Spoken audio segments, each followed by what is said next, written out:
Hello, everyone. Welcome back to another episode of the Great Reassessment Podcast. I'm your host, Matthew Mastronardi. I am really stoked for today's guest. It's the CEO of Satoshi Action Fund. His name is Dennis Porter. Dennis Porter, thank you for being here today. Pumped to be here, Matthew, and looking forward to the conversation after the great time that we had up in Spokane. Yeah, it's always a little more fun to interview somebody after you've met them in real life. It just makes things go a little smoother and everyone's a little bit more comfortable. But I'm glad we got to meet in real life at the Christmas party. Did you enjoy coming up to Spokane, Washington? Absolutely. I mean, I was raised 16 years in Vancouver, Washington, so it was good to be able to come up to a meetup and to be able to speak to fellow Washingtonians. And I also got, as you noticed, the Satosphere as a gift there too as well. So that was very cool to be able to get that gift, and looking forward to displaying it even more prominently than now. But it's got a space there up there, and really excited about the opportunity to be one of the first people to have one. Yeah, that's awesome.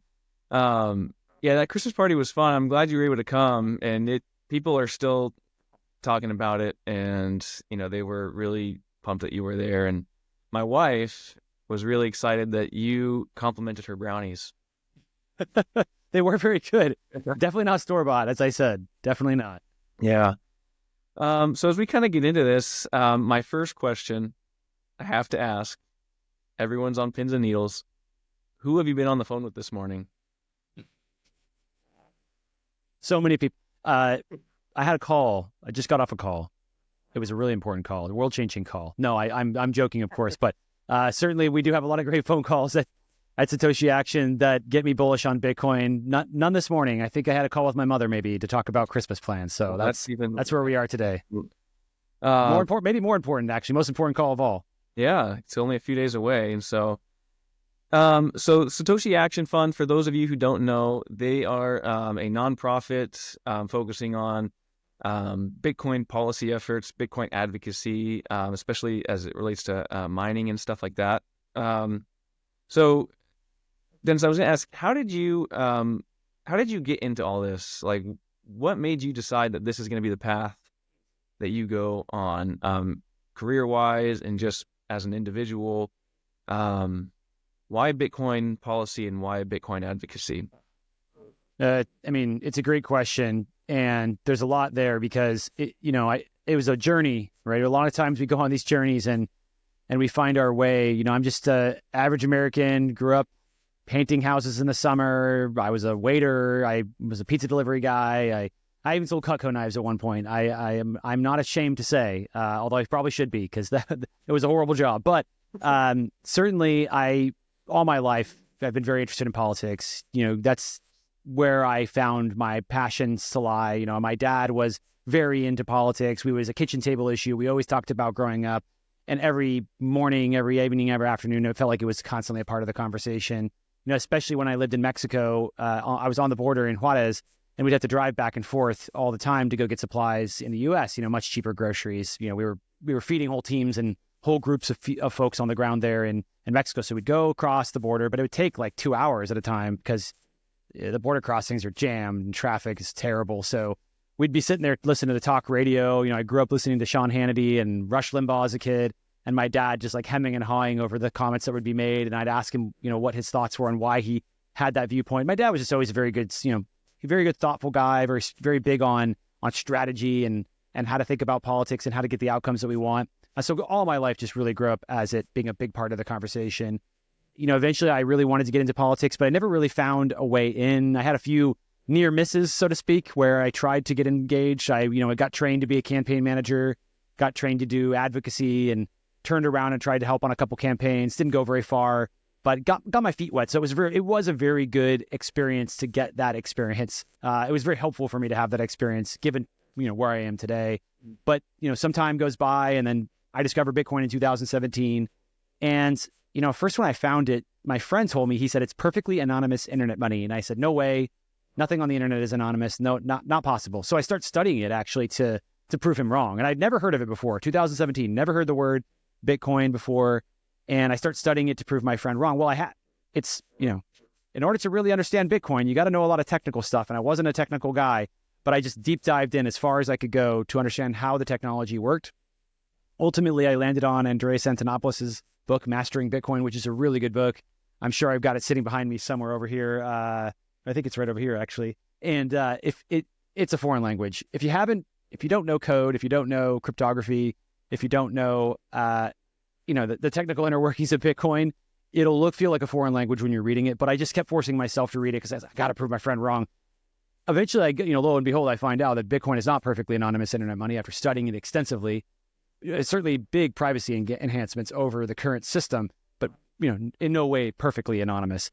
But when I was in there studying Bitcoin, I really found so many things that I loved about the technology. The biggest thing being the ability to bank the unbanked. We have 2 billion people all across this world who have no access to financial services. They don't even have a currency they can depend on or a bank to put their money in, even if they had a currency they could depend on.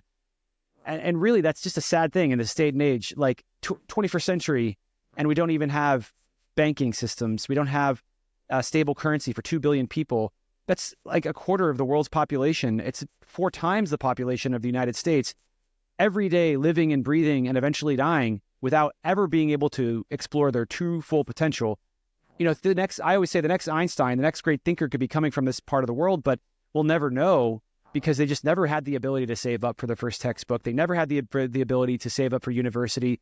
They can't even save up for a house. I mean, if you want to buy a house in these parts of the world, you have to save up in bricks, or you save up in stone, or you save up in wood, because you can't save up in the currency because it hyperinflates. And you can't put your money in the bank because the government will steal it from you. So it's just a really bad place that a lot of people are in. And Bitcoin is clearly a solution.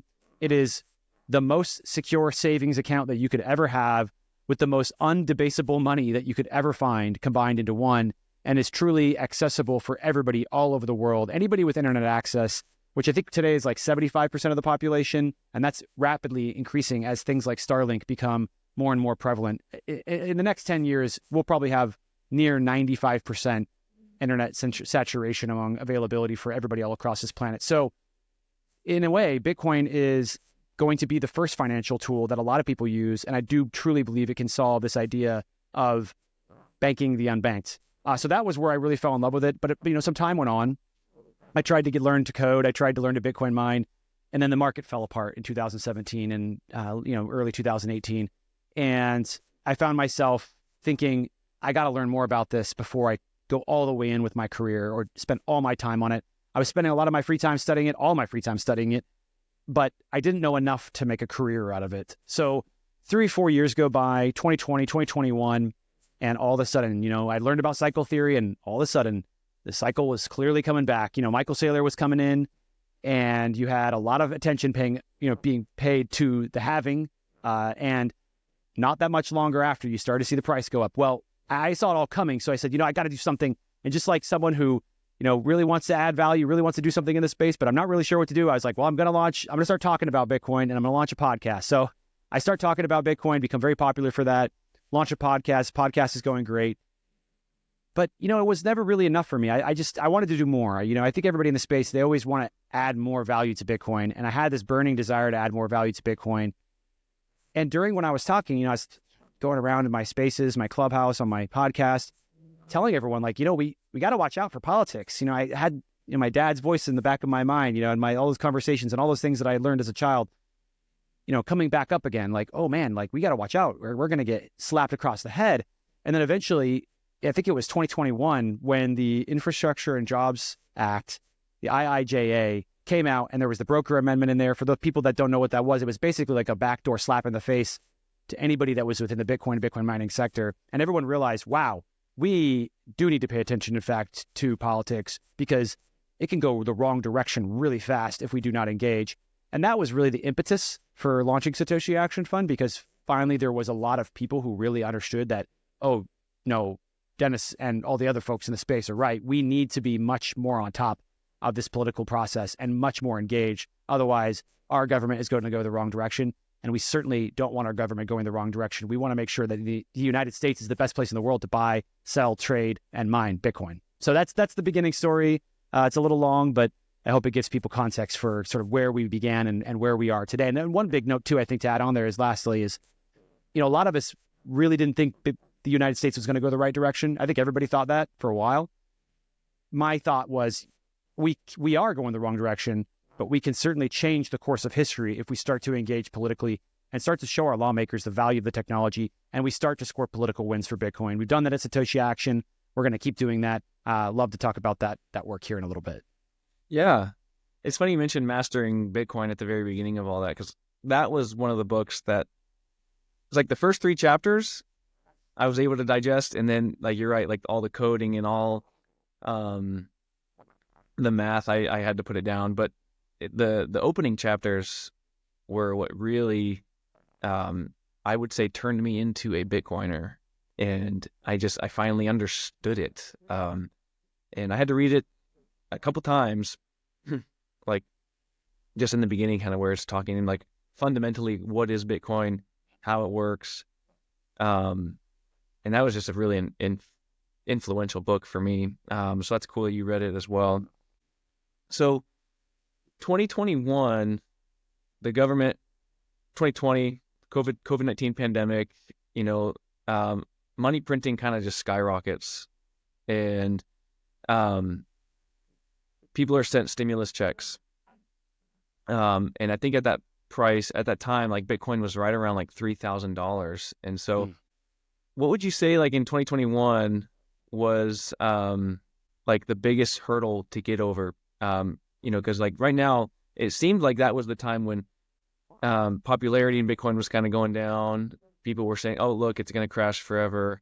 But money printing explodes. And so could you talk about, like, what do you think from a government perspective, like just the amount of inflation we've seen, what's going on with Bitcoin since then? Back then it was a dark time, especially when we launched Satoshi Action, and finally in June of 2022, we had FTX collapsing, SBF was just getting ready to go to jail, and it was just rough all over the place. And so we at Satoshi Action knew right away that one of the most important things that we could do is that we could start to score political wins for Bitcoin. And it was a tough battle because a lot of lawmakers back then, it's very different now. Lawmakers back then were like, isn't Bitcoin dead? Like, isn't this thing gone? Or isn't it a scam? Why are you wanting me to protect Bitcoin rights? Like, who sent you here? So it was tough to get calls with lawmakers. But eventually we broke through, and we started to have these great calls with lawmakers, and then eventually meeting in person and sharing the benefits of Bitcoin and Bitcoin mining and what it could do for their jurisdiction. And then, of course, shortly after that, we were able to get those lawmakers to introduce legislation to protect the right to mine.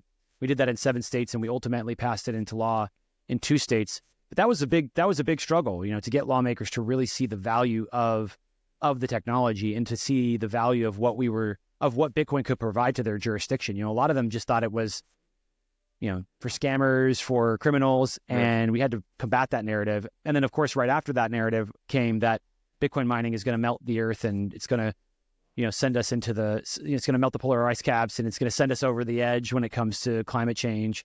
And of course, that's not true. And we've been able to prove that that's not true. And not only not prove that it's not true, but we've been able to prove that it's quite the opposite. In fact, that Bitcoin mining is a very powerful tool for enhancing clean energy, for mitigating methane emissions, and also for balancing the grid.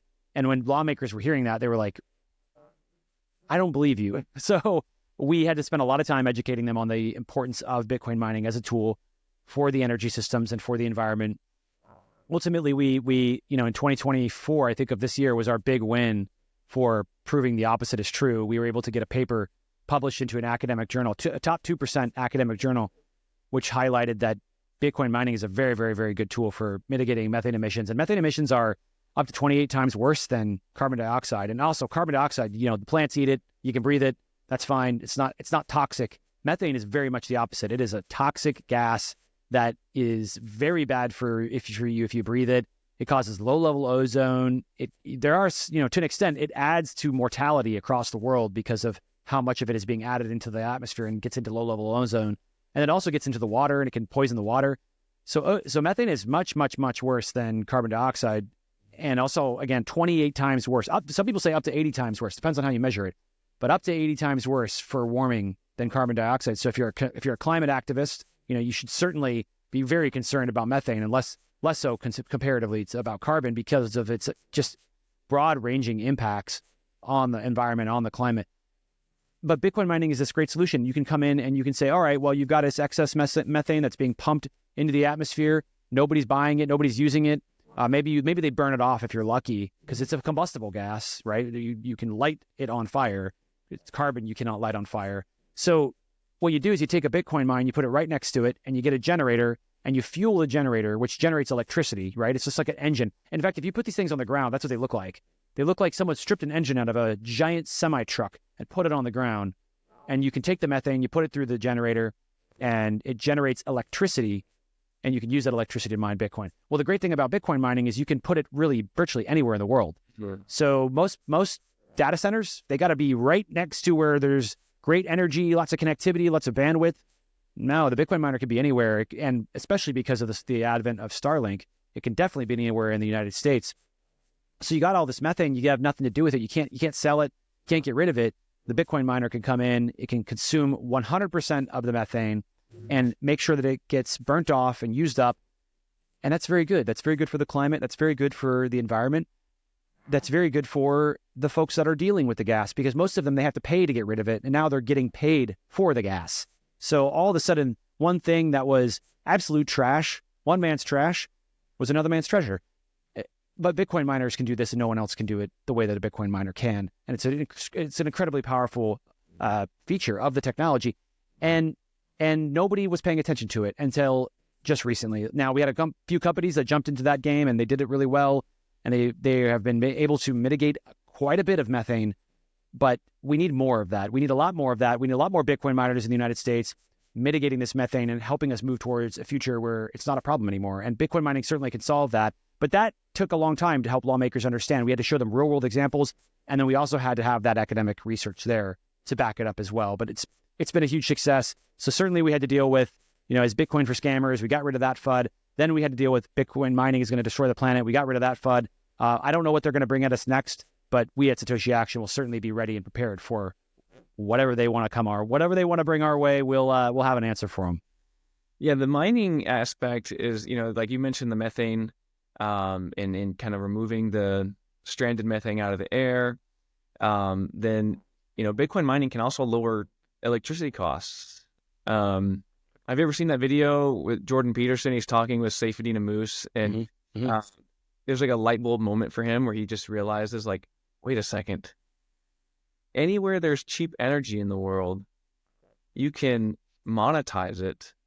And that can subsidize the rest of the world's electricity costs and bring down costs everywhere. You can transfer the value of that energy anywhere in the world, and you can do it in approximately 10 minutes. Yeah, I love this one because it blows people's minds. They're like, how could a Bitcoin mine reduce the cost of energy? That doesn't make any sense at all. Well, it's really, I've tried a lot of ways to explain it, so I'll try this one. This is the one that I've landed on. I think it's the best way to try to simplify it. So Bitcoin mining and energy and the way that it reduces the cost of energy is a lot like a shopping mall. Let's take a big shopping mall. Think about a big shopping mall by you, and you've got the little stores in there, and you've got the medium-sized stores, and then you've got the really big stores. You've got the big anchor, that's what they call them, anchor tenants. They're the ones that are really making sure the traffic comes in, making sure it's full, making sure a lot of people there are buying gifts for Christmas. They make the shopping mall work. If you just had a bunch of little stores, it wouldn't work so well. So you got these big anchor tenants. It'd be so odd if someone were to turn around and say, well, I don't like those anchor tenants. They're taking up too much space. We should get rid of them. That sounded like what I hear when people say, let's get rid of Bitcoin mining. It's taking up too much energy. Let's get rid of them. Energy systems are just like shopping malls.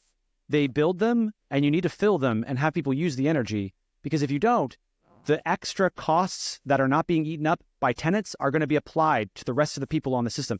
If you take away the big anchor tenant, you take away, who are the big anchor tenants anymore? I don't even go to shopping malls anymore. It's like JCPenney is one, but I mean, are they even around anymore? Hardly anymore where I live. So JCPenney in town. It's let's say just like JCPenney. All right, we got one JCPenney. JCPenney goes away. What happens to the rest of the mall? You lose out on all those people coming in, and also JCPenney isn't paying rent anymore. And so the owner of the mall is now losing money. And so instead of losing money, what he does is he will likely raise rents on everybody else. It's the same thing with Bitcoin mining. if you bring the Bitcoin miner in and there's excess energy that's nobody's using on that system, and there usually always is, you can custom fit that Bitcoin mine to match the perfect amount of energy that is not being utilized and the infrastructure that's not being utilized. And that Bitcoin miner will eat up all that excess energy, and it will help to reduce the cost of power across that energy system. Additionally, there's a really big transformation taking place in the energy sector right now. It is this idea of having the grid be balanced by the people that are buying the power. It used to be that you would have the people who make the power balance the grid. You would say, okay, Mr. Coal Plant, Mr. Gas Plant, why don't you wind up a little bit or wind down a little bit to help make sure the grid stays balanced? Because an important thing that people need to know about energy systems is they have to stay in balance all the time. Supply and demand have to match nearly perfectly at all times. So anytime you see a large amount of power, let's say you're by a shopping mall and they turned all the energy off, you would have to have a response by the people that are producing the energy to match that reduction in demand. You can't, if you provide too much energy, too much supply, the grid will collapse. And the same thing is if you have too much demand, right? The grid will collapse. They have to meet all the time. Supply and demand need to meet perfectly. But we've always relied on all of the fossil fuel generators, even hydro as well, and even nuclear, to balance the grid. But as we move towards a future where we need a more cost-effective and a less environmentally impactful way to balance the grid, we've been looking for new ideas, and they came up with this idea. Why don't we just ask some customers if they'll wind their power down or if they'll participate in balancing the grid with us instead of just making the generator do it? They've been developing these programs for years and years and years. It's called demand response. Demand response is I'm the one that has the demand and I'm going to be the one to respond to balance the grid. And what the grid does is it compensates those people for doing that. It either reduces their power bill or gives them tax credit or gives them power credits. There's all sorts of different ways that you can structure it, but ultimately you're getting a monetary incentive to participate in grid balancing. But that's good. Grid operators want to do that because it's more expensive to build infrastructure and to rely on physical infrastructure to balance the grid than it is to have someone just turn the power down a little bit. It's also way less carbon intensive. So those people, again, I don't know where the people on your show lie on this issue, but there are people who care a lot about how much the environment is being impacted by the generation that we use. And if you are a big fan of reducing any types of emissions at all, then you're going to care a lot about demand response. And then you should care a lot about what the best demand response customer is in the world. And it's by far and away Bitcoin mining, because Bitcoin mining is very unique. There is Bitcoin mining happening all over the world, but it's all doing the same thing. It's all trying to find the next block for Bitcoin and then process the transactions. They're all doing the same thing simultaneously. There is no difference. Now, look at what me and you are doing on the internet right now with our data. The data center that we're using, it can do video streaming. It can play cat videos. It can order Uber. It can order Amazon. It's doing a lot of different tasks. And so they don't really like to have those types of data centers wind up and wind down, because me and you will experience really big problems. Our video call will fail. Our Uber will not get to us. Other important tasks, of course, like medical procedures, rely a lot on the internet now these days too. So things fall apart. The internet falls apart when like Amazon data centers go down. But when the Bitcoin miners go down, nothing happens. Bitcoin mining, it doesn't impact Bitcoin itself. The network keeps charging forward. Now, if you want to get super technical with it, the amount of time it takes to find the next block might increase a little bit, but that's nothing. That's baby compared to the whole internet falling apart. So Bitcoin miners are just so well suited to participate in demand response, because it doesn't matter how long you shut them off, or for how much of them you shut off, or for how long you shut it off. It doesn't matter. They can be off as long as you want, or they can turn on and off rapidly. Another thing that a lot of other data centers can't do. Miners can sort of like hyper granularly calculate the exact amount of energy that they want to use or not use. So that's very good for the grid as well. And there's just nothing else out there that can do that. In fact, I even sat down with a former FERC economist, Federal Energy Regulatory Commission, and we sat down and he said, you know what? Tell me, I'm going to ask you 3 questions. He said, tell me if this is true. And if all of these are true, then Bitcoin mining is the best demand response customer on the planet. He said, the first one is, does it use a lot of power? And I said, yes, it does use a lot of power. And he said, but it wants to be on all the time, right? And I said, yeah, it wants to be on all the time as long as it can be. And then the third question was, but simultaneously, we can shut it off whenever we want and for however long we want. And I said, yes, as long as the proper economic incentives are there, It can shut off for as long as you want, for however many times you want. And he said, if those three things are true, which are absolutely true, he said that Bitcoin mining is the best demand response customer in the world. And that's coming from the top brass. That's coming from the smartest, brightest, most experienced energy professionals in the entire world, who actually were the brains. This guy actually, if you go look on the FERC website, this guy has his like signature on the actual orders, like signing off, like, yeah, this is what we're going to do. We're going to build demand response programs. He was their number one economist. So it's not just me. It's not just the Bitcoin miners. It's the top energy professionals in the world. And not just at the federal level, but at the state level too. There's a guy named Brad Jones, late, great Brad Jones, passed away last year, unfortunately, was one of the best, absolute best advocates for Bitcoin mining. He was the former ERCOT CEO, which is the Texas grid, and the New York ISO CEO, which is the New York grid. So he has a vast experience when it comes to energy and Bitcoin mining. And he co-authored a paper with us, and it basically outlined everything I'm telling you today, which is that Bitcoin mining is very good for renewables, it's very good for balancing the grid, and it's very good for mitigating methane emissions. And he co-authored that paper. He put his name on it. So you have the absolute top people in the energy world coming around and saying that we agree that Bitcoin mining is the best and that we should use it a lot. And so we should use it a lot. And that's why we at Satoshi Action, that's what we're doing. We want to make sure that the United States is a leader on Bitcoin mining and that we are using Bitcoin mining as much as humanly possible to solve some of the greatest energy problems that we see across this country. Yeah, it's cool that people, like prominent individuals in the mining in the energy community, energy department, like that they are coming out and being supportive of stuff like this. Do you see that happening with people in the financial sector? So, at the party we had a couple weeks ago, we had two guys there who are, they work for some pretty big investment companies, and, the TradFi world. And they were talking about how they still really can't come out and say, in the staff lounge or among their coworkers that they are pro Bitcoin because they get looked at with this type of, I don't know, they get judged, or maybe people won't take them as seriously, or they still sort of think of Bitcoin as like this internet meme coin or something. They box it in that category. So it tells me kind of we're still early, but do you see people in that sector, so moving on from energy sector, what about the financial sector and investments? Are people growing in their courage to sort of step out and get on board with Bitcoin? 100%. Yeah, absolutely. We do see that. And, some of that has been work that we've been directly involved in. In fact, a lot of the state treasurers, there's a lot of, every state, they've got a treasurer or a CFO or there are a variety of titles for this position, but ultimately it's the top number one financial guy in the entire state, controls all the money, makes sure that they have oversight all of the money where it's going. And we have seen quite a number of these CFOs or treasurers come out, and even auditors come out and say very, very pro Bitcoin things. In fact, just recently, the Alabama auditor said that he wanted a strategic Bitcoin reserve, alongside also the Florida CFO, Jimmy Petronas. Jimmy Petronas has said that he wants the state to invest in Bitcoin. These are the top people. You go to the federal level, you can find some people there that are maybe a little higher up technically, but you got the absolute top person in the whole state of Florida, which is one of the largest economies in the world. I think it's like the 10th or 12th largest economy in the world. And you have them saying, let's do a strategic Bitcoin reserve. So absolutely you do. That's been a big mission for us to convince these guys. They need to be pro Bitcoin.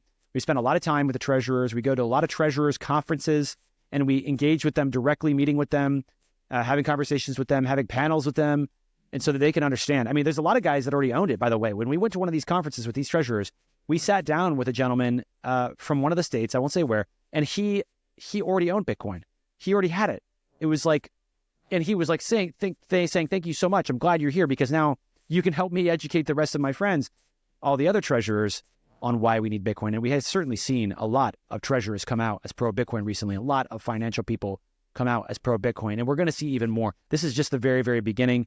There is going to be a tidal wave of pro Bitcoin policy that helps these states to buy Bitcoin. We have, I think I just heard my, policy director, not me, my policy director, he said 12 or 13 states may introduce strategic Bitcoin reserve legislation. I know at least 10 will, but up to 13 states, that's incredible.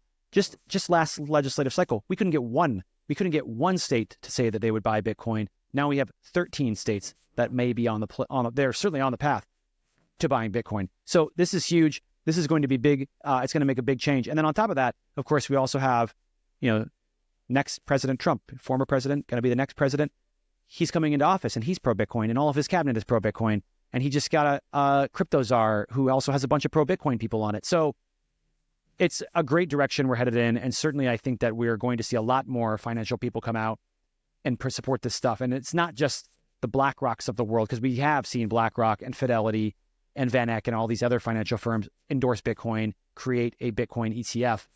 But we also have the officials, the regulators coming out and saying it as well. And that's going to make it go. I think we're just going to go the right direction so quickly in this country.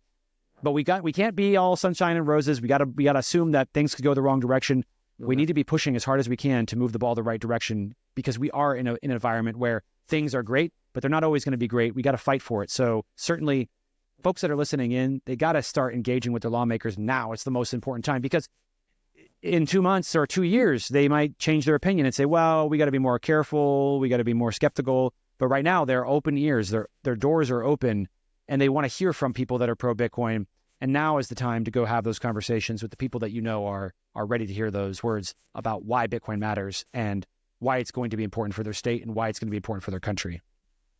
Yeah, I almost think that having state strategic Bitcoin reserves is somewhat more important than a federal one, mainly because I think it would just help states be stronger again. Over the last 150 years, states in the union have been weakened a considerable degree, and it's mainly because the federal government can withhold dollars from them. But if they have an asset that gives them strength, that gives them an ability to conduct business without relying so much on the federal government, I think that's a win. And our country was designed to operate with a robust set of states. Absolutely. We are obviously we work a lot at the states, so we're very much in alignment with this idea that we need to be working through the states and advancing the states. And I completely agree with you that a strategic Bitcoin reserve is probably more important at the state level than it is at the federal level, because these states, they don't have a money printer. They can't just, snap their fingers and print money out of thin air and expand their budget to whatever they want. There is a lot more restriction on what they can spend and what they can do, and they can get themselves in some big trouble. And it's not always their fault, too, because you have got a lot of this inflation recently that's really impacted the budgets of states. When I came up to Spokane, I was looking up what the budget shortfall, because I knew there was going to be one, but what's the budget shortfall for Washington State? And they've got a $12 billion deficit over the next 4 years that was almost entirely created because of this problem of inflation, and all the costs are going up, but yet the amount of money that they have to spend is the same. But they could have been in a way better position if they had just bought a little bit of Bitcoin in 2020. If they had just bought a little bit of Bitcoin, put it on the balance sheet, they would not be in this they would not be in this situation. They might even have more money to spend. So that's our thesis. Our thesis is there's always going to be times when things aren't great, and that happens. We don't like it to happen, but it does happen, and we have to prepare. And it's the government's responsibility to prepare. We got to prepare for these extreme cases when there will be a lot of inflation, and it might come back. We might not be done yet. People keep saying that it's going to come back again. It's going to go for a second hit, and we need to be preparing for that moment. So states are well positioned to take advantage of Bitcoin and to show the true power of what this technology can do by holding 5%, 10%, hold it for the long term, but have it be there for when you really, really need it, when you really got to fight against a lot of this monetary inflation that's taking place all across this country and all across the world. So the states are so much better positioned. Yeah. Certainly we want to see an SBR at the federal level, Strategic Bitcoin Reserve, but we really believe the states will benefit the most from it. Yeah, just speaking about here in Washington, before they passed this recent budget, was it 2021, 2022, they had so much extra COVID relief money, like I think in the billions, and they still raised taxes on gas here, and people were really upset about that.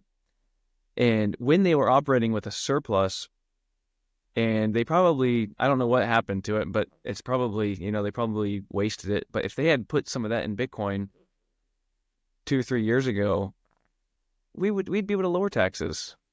Exactly.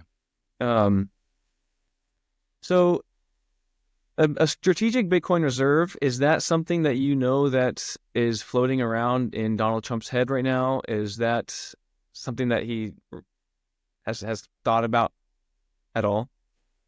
Well, listen, that's a great question because whenever they write an article about us, there's always a lot of journalists that write a lot about the work that we do at Satoshi Action because we're getting so much attention for the strategic Bitcoin reserve legislation that we do. Every time they write an article, they say, we reached out to the transition team and they did not provide comment. So bare minimum, they're hearing about it and they're thinking about it. But also we have had a lot of confirmations that people within the cabinet itself are thinking about it and talking about it. But beyond that, Trump said it. He said it at the conference. He said, we're going to create a strategic Bitcoin reserve. We're going to keep 100% of the Bitcoin. This is one of the things I think people really need to latch onto. Trump made a promise during the conference. He said, it will be the policy of my administration to keep 100% of the Bitcoin that the government currently holds. This is how he keeps his promise. He needs to create an executive order where he says, we're going to take the current Bitcoin that the government holds and we're going to transfer it to the ESF at the Treasury, the Exchange Stabilization Fund. The ESF will hold the Bitcoin and it will be held there until, I don't know, do we ever sell? Maybe, but ultimately it will be used as a tool to stabilize the dollar and to create a financial stability across the world. When the United States is strong and stable, the whole world is strong and stable. And we're in a perilous time right now. We're in a dangerous time where there's a lot of threats. There's the threat from BRICS. There's the threat from de-dollarization. There's a lot of countries who are not using the dollar as much as they used to anymore. I think we were at like 71% at one point for the whole world, and now we're at 58%. So we're certainly in decline, but we're still in the winning position, and we don't want to give that winning position up. So we need to be doing whatever we can to stabilize the strength of the dollar and to continue its growth.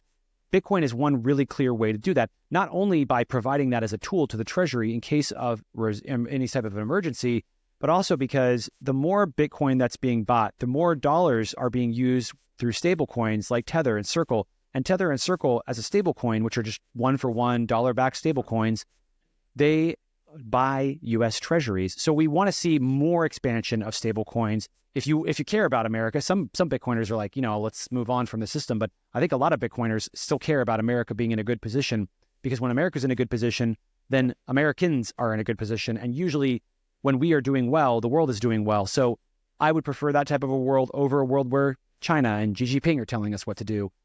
It's certainly a much brighter world, especially given the way that the hostilities of China and other countries as well how they face it towards us. They want to dislodge us as the number one leader of the world. They don't like us too much. They want to see us drop down to number 2 or number 3. But Americans are competitive and we love to win. And I want to make sure that we continue winning. And I believe that Bitcoin, as well as stable coins, are a clear path for us to be able to maintain dollar dominance. A lot of people want dollars all over the world. There's a lot of individuals who would do way better if they had the dollar in their hand versus their local fiat currency. Because despite all of our disdain for fiat currencies, it is the best currency we've ever had. It is the best. The dollar is the best. There's nothing that's ever come close. And also, an important fact is if you like Bitcoin and you want to see more people hold Bitcoin, you should want them to hold the dollar, because the more people who hold the dollar, the more people who buy Bitcoin. Just look at who the biggest Bitcoin buyers are. They're all dollar holders. Everybody that has the most Bitcoin is a dollar holder. El Salvador is a dollar holder. They are the number one Bitcoin country in the world. So we want to see more dollars in people's hands because it's much stabler than, all these other crap currencies that are floating around. And stable coins like Tether and Circle, they definitely help to make that become a reality, because it enables people to have access to the dollar who've never had access to it before. In fact, it's a big point by some of these companies now to get as many dollars, as many stable coins in the hands of people that need them as possible. I think that that's going to improve their ability to save for the future. I mean, imagine saving in the Zimbabwe dollar, things like 1,000,000% inflation per year, versus trying to get stabilized by the US dollar. And then once you're stable, you can go, all right, well, now I can buy Bitcoin because I actually have the ability to save something versus saving nothing. Yeah, and if you're using an exchange or whatever application you're using, it's really easy to convert stable coins into Bitcoin. Exactly. I want to talk about the executive order for a little bit. Maybe you can educate me. The ESG, is that something that falls directly under the president's authority, or should a strategic Bitcoin reserve, is that something that would better be accomplished by Congress? And could somebody, is an executive order really the right way to establish this? And does the president even have the authority to start this by executive order? We believe he does. We believe he does have the authority. Currently, the Treasury sits under the executive branch, and the Secretary of Treasury, Bessent, is going to be working for the president. And he doesn't have to do what the president says, but certainly it seems like he will on Bitcoin. We've seen a lot of positive comments coming from him as he heads towards being the official leader of the Treasury. And then also the ESF sits directly under the control of the secretary and actually has very little constraints. It's in one of those things, actually, when you come across it, you're like, this is a little funny. This thing can literally do whatever it wants. It has the authority to even spend money without going through appropriations, which is unheard of in Congress. It's unheard of in Washington, D.C. So it can spend and it can allocate without appropriations. It's under direct authority of the treasurer, secretary of Treasury, and then the secretary of the Treasury is under the direct authority of the president. So we certainly believe that the president has the authority to do this. What we wanted to do is classify Bitcoin as a foreign currency just for the purposes of the ESF, not broadly across the government, just for the purposes of the ESF, classified as a foreign currency because the ESF is allowed to hold foreign currencies because they want to be able to stabilize dollar foreign currency trades. That's why it exists, to ensure the stability of fiat currency exchanges. So we believe that Bitcoin could be a powerful tool, reserve tool, emergency tool to stabilize the dollar in the future. And absolutely, it sits within his authority. Now, to your question about Congress, we definitely need legislation because if you live by the executive order, you'll die by the executive order. And we need to make sure that we are taking what is going to be done through the executive order. Maybe it doesn't happen, but either way, we need to make sure that we establish the strategic Bitcoin reserve and that we codify it into law, because we don't want the next president coming in and saying, well, I'm going to undo everything that the last president did, which is just very common. That's what we do in this country. Unfortunately, we do live and die by the executive order because we can't get a lot done and we're disagreeing on more than ever. And it's a tough thing, and I think we should move past it. And I think Bitcoin can help us get us there, but that's a totally different conversation. Ultimately, if you do have Trump create an executive order that does establish the strategic Bitcoin reserve at the ESF under the Treasury, there is just as much opportunity for the next president to come in and create another executive order to get rid of that strategic Bitcoin reserve. But we can't have that. We cannot lose out on the strategic Bitcoin reserve that we've just created. And so we need Congress to come back around and to establish legislation and pass legislation into law to make sure that the strategic Bitcoin reserve never goes away and that it's permanent. So you need both. You can't just have one.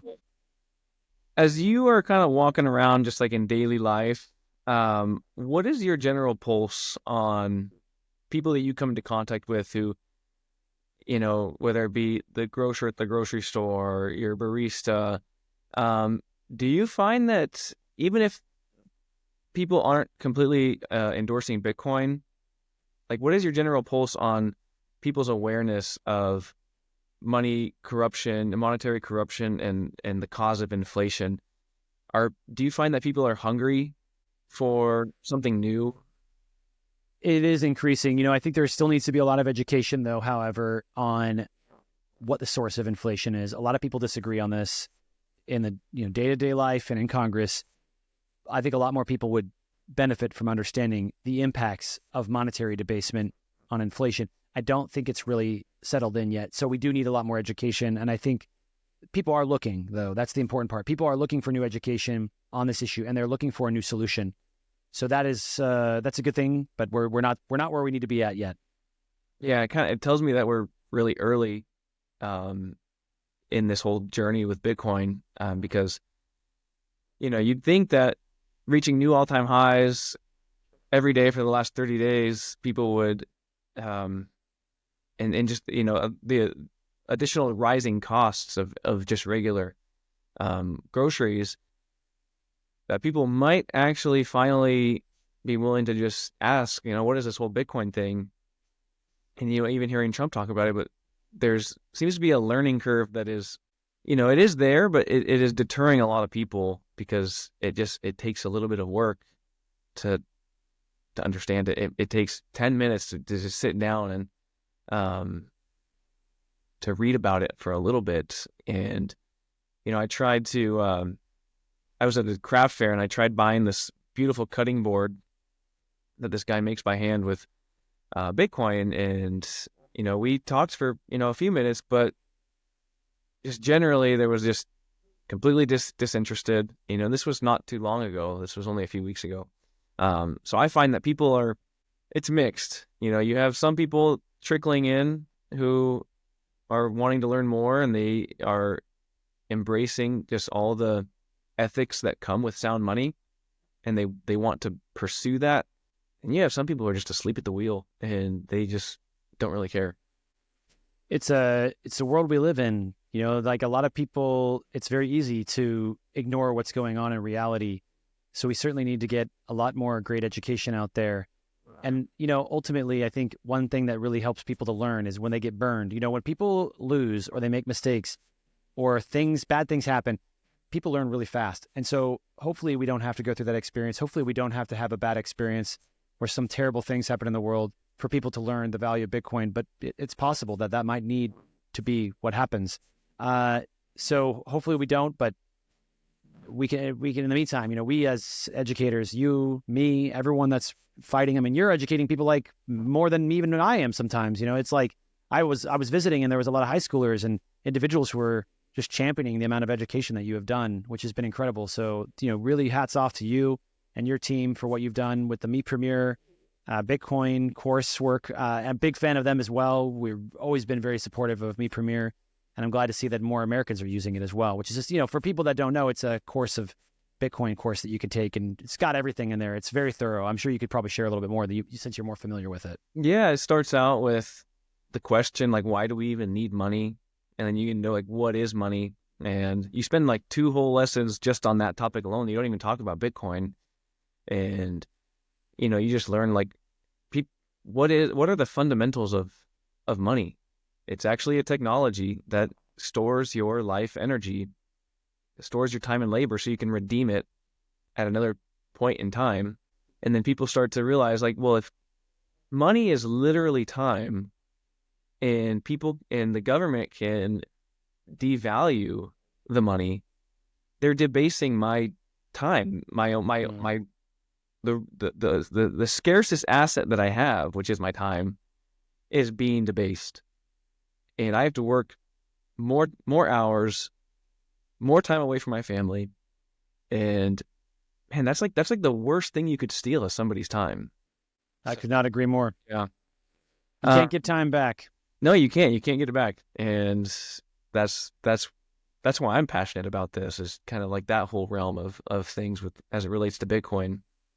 So, I think that's a great note to end on. And so, Dennis, I just really want to thank you for your time. And, it's been great chatting, and, best of luck with all these efforts. And, 2025 is right around the corner, and, I'm sure you're going to be right there in the at the forefront, pushing for more Bitcoin advocacy. And, I hope you get a call from this incoming administration, and maybe they'll want to work with Satoshi Action Fund. That would be, listen, we're here to help anybody. Our goal is to help any lawmaker, any regulator, everyone from a city councilor all the way to the president of the United States, because they all need to get educated on Bitcoin. And so we're here ready to help when asked. So thank you so much again, Matt, for having me on, and looking forward to coming back up next year for the Christmas party. Oh, sweet. That's awesome. Can't wait to have you. Thank you, Dennis. Talk soon.